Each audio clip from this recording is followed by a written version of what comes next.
সূরা আল ইনফিতার।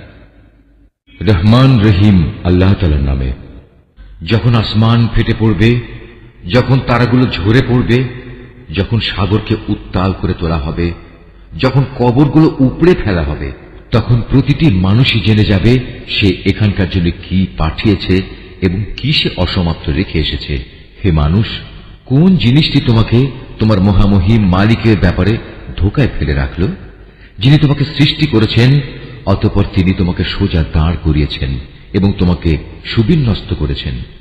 তিনি যেভাবে চেয়েছেন সে আঙ্গিকেই তোমাকে গঠন করেছেন। না একই তোমরা শেষ বিচারের দিনটিকে অস্বীকার করছ, অথচ তোমাদের উপর পাহারাদার নিযুক্ত করা আছে।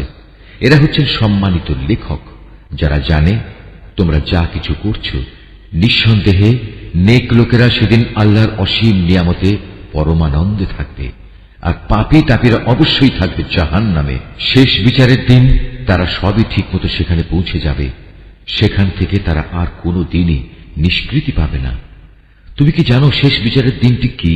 হ্যাঁ, সত্যি, যদি তোমরা সে দিনটির কথা জানতে, যেদিন কোনো মানুষই একজন আর একজনের কাজে আসবে না, আর ফয়সালা সব ক্ষমতা থাকবে একমাত্র আল্লাহ তাআলার হাতে।